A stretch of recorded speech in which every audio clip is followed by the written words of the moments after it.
Because of the weird fog happening around the world, I had to watch the movie The Fog. Before I get into it, I want to say that these weather modification rituals are another attribute of the vampires that I talk about on this channel. You might not think weather modification and vampires are related, but they are, because it's the same people that are obsessed with weather modification as part of their religion. The Solomonari were a tall, red-haired wizard or vampire trained by the devil in a Shalamance school to ride a dragon and control the weather. In real life, that school is said to be underground in the Carpathian Mountains of Transylvania and Romania. The Solomonari were recently featured in the movie Nosferatu, which was set in the Carpathian Mountains. The etymology is connected to King Solomon. The Lesser Key of Solomon grimoire was also featured in the recent Nosferatu movie, and Bram Stoker's Dracula himself was a Solomonar. The Solomonari were also featured in the Harry Potter movies.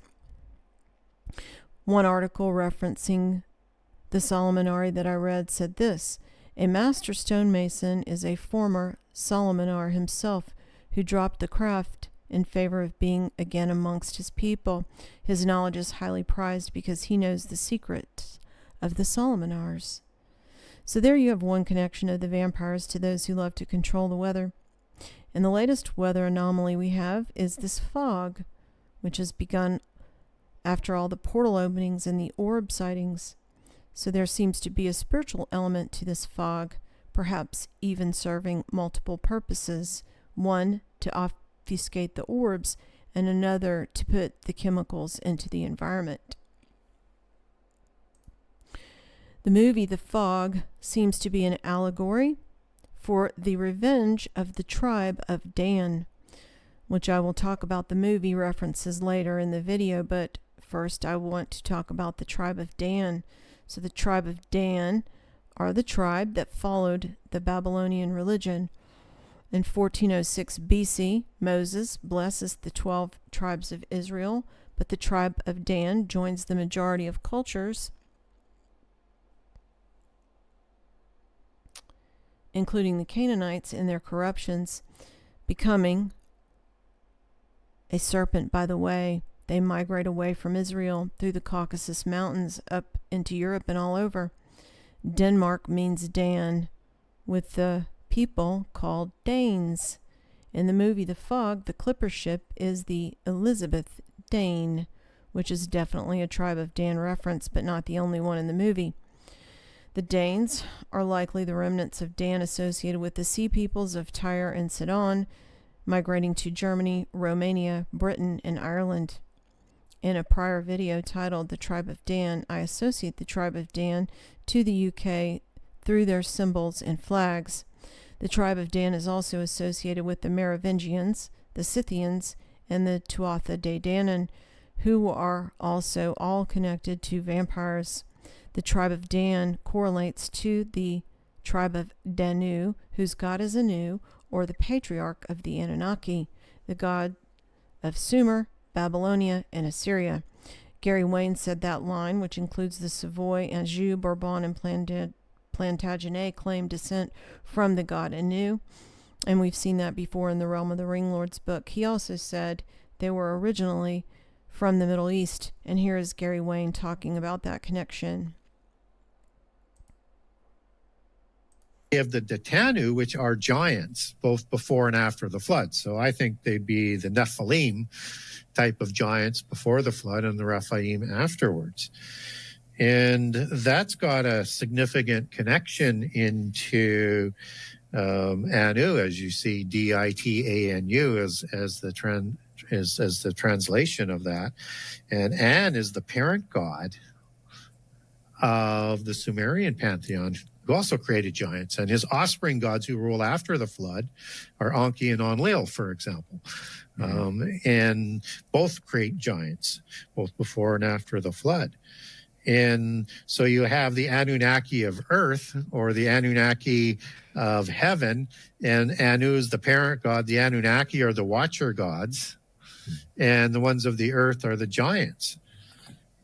And it's important to understand that this word Datanu is the same word as Titan in the transliterations where a T and a D can be interchanged. You have both of them there. So it could be pronounced Dedan, as we get Dedan in the Bible, or it could be Detan, as the assembly is in the Semitic for the Ugaritic text, or it could have been Titan. And U is just one of those suffixes that's going to tell you whether it's a verb or a noun, or it's an action, or what it's going to be. So you have this assembly that is very, very consistent with giants in other nations as it connects in. And we also would know that as the Tuatha Danu, as the Tuatha De Danann are also known as. And so the tribe of Danu, as that would be understood. And Tadua is another name for the same people. That's another Sumerian version of the same thing. Could be Dadua, which would be closer to an association with the Danann understanding. And so in the Sumerian texts, you have the ancient ring lords.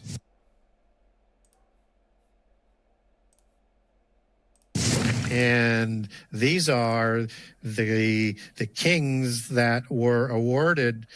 This is the place of the assembly of the Sumerian gods at Nippur, as it's said, and they would award kingship to the giants at Nippur, and they would award the ring of kingship, and they would be supplied a ring, and the kissing of the ring understanding is where that sort of comes from. And they were called the ring lords. And these are also known as the Tuatha Danu as well, as another name for the earthly Anunnaki giants. So we have this same council and the same giant nobility king council that is awarding the kings, and we get that term the ring lords, and they form. So he said there's a connection between Anu, as the parent god of the Sumerian pantheon before the flood, who created giants, and Anu's offspring, which were the gods, are the Anunnaki gods who rule after the flood. The tribes who followed these gods would be the tribe of Anu, or the Tuatha De Danann. So if the tribe of Dan followed the Babylonian Sumerian religion, then this would definitely be a part of that religion. Gary in that video also mentions prophecy associated with all of this, which would have possibly had a bearing on the naming of Dan. And I will link that video. It's a good interview, and I'm not really familiar with the channel that it's on. But anyway, regarding the movie The Fog, the director was British. His name was Rupert Wainwright. He directed the 2005 remake. He was also an actor in the movie Dreamchild, which was a British film, a fictional account of Alice Liddell, the child who inspired Lewis Carroll's Alice's Adventures in Wonderland, which alluded to sexual overtones in the relationship between Carroll and Alice Liddell. The screenplay writers of the original Fog movie and also the remake are John Carpenter and Deborah Hill, who also wrote The Fisher King about the Grail Quest. And remember, the Fisher Kings were the genealogy, or one of the genealogies in the realm of the Ring Lords book, along with the Picts. Those two also wrote the Halloween movies and Starman, because they always have to have their space demons in the mix. But The Fog tells the story of a strange fog that sweeps in over an island town off the northern coast of Oregon, bringing with it the vengeful spirits of mariners who were murdered there in 1871.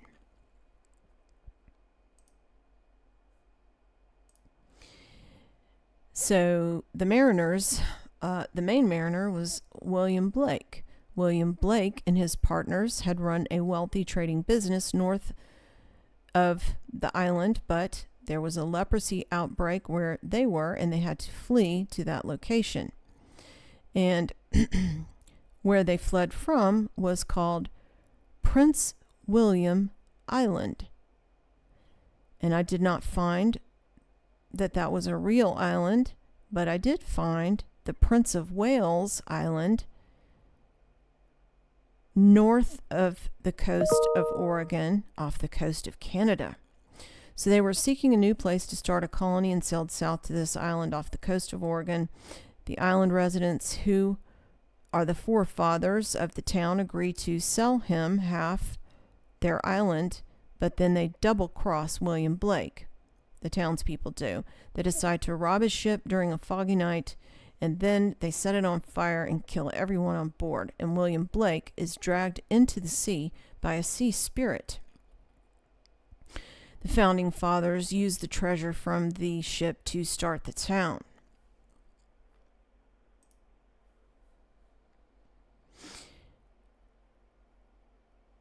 In the movie, the spirits of the mariners travel in the fog to seek revenge on the town, and they pick this particular time to seek the revenge because the town is dedicating statues of the forefathers to honor them, unaware of the dark history. And statues are a type of simulacra or graven image which involve invoking spirits. William Blake, the real William Blake, is one of the occultist's favorites. He's been featured in other movies. For one, Dead Man, starring Johnny Depp, which is about a Native American who believes that Johnny Depp is reincarnated with the spirit of William Blake. And I've covered William Blake before, but as a review, he was an occultist, a Freemason, a painter, poet, influential in the Enlightenment period. He wrote the poem O Jerusalem, which is an alternate national anthem of England, sung at William and Kate's wedding in Westminster Abbey. William Blake is buried at Westminster Abbey. He wrote a few books on prophecy based on his own beliefs. One was The Marriage of Heaven and Hell, The Four Zoas, who were created by the fall of Albion in Blake's mythology, a summation of his mythic universe. He also wrote Jerusalem, the emanation of the giant Albion. Here are some of his paintings. This is the Ancient of Days. He also did this one of Nebuchadnezzar.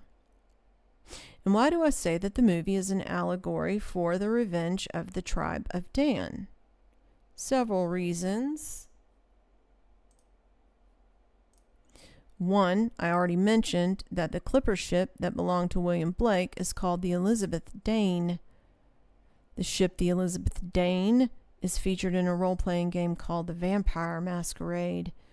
Another character in the movie is Dan, the Weatherman. Remember the Solomonari.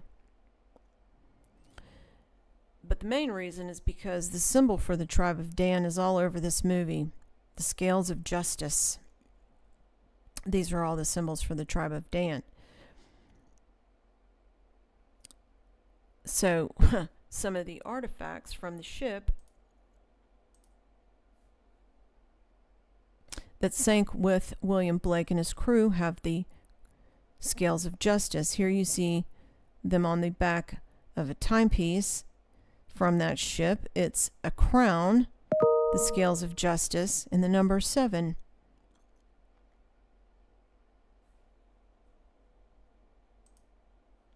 It's also on the back of a mirror or brush taken from the ship. It's also in this scene here, which I'm going to play through some.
She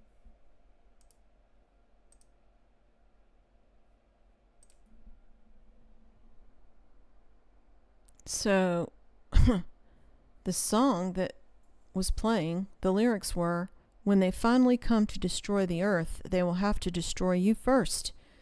And there was an American flag featured outside the window. The scales of justice are even drawn by a character who gets possessed by the demon of one of the spirits. She draws him on the fog on the window. The actress in the movie is Elizabeth Williams, and she is the reincarnated wife of William Blake, who says that she's seen the symbol of the scales of justice before and that they look familiar, and her name is Elizabeth, like the ship Elizabeth Dane. Reincarnation is also an occult concept. Remember the movie with Johnny Depp, reincarnated as William Blake. The radio station is a lighthouse tower, which is a representation of the Axis Mundi, or the Gate of Heaven, as in storming the Gate of Heaven. The Axis Mundi is an occult concept represented by several things. One is the swastika, a tower, like the Tower of Babel, obelisks, stairways or ladders, which are often depicted on Masonic tracing boards, and rockets. And there's a spiral staircase to the top of the lighthouse in this movie, like a helter-skelter.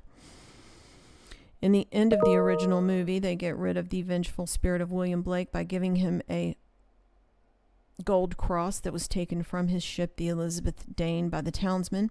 Father Malone is a priest who figures out what the spirit wants is that cross by reading his own grandfather's journal, which says the temple of God is what the spirits seek. The original version also features Templar crosses in the church and a reference to Friday the 13th, which is associated with the Knights Templar, who would also be a connection to the tribe of Dan. The first movie makes a big deal about the anniversary date of the founding of the town named Antonio Island as April 21st, which is a possible reference to the founding of Rome with Romulus and Remus. The end times beast empire will be a revived Roman empire with the 10 toes and 10 kings mixed with iron. Remember, the Roman empire was represented by the legs of iron in the statue. The symbol that represents the Roman Empire is also this double-headed eagle, which also represents the tribe of Dan. And what's the tribe of Dan got to do with the vampires? Well, they do trace back biblically to the Nephilim, and remember that it was the Nephilim that had the occult practice of drinking blood. The tribe of Dan are the tribe that followed the Babylonian religion.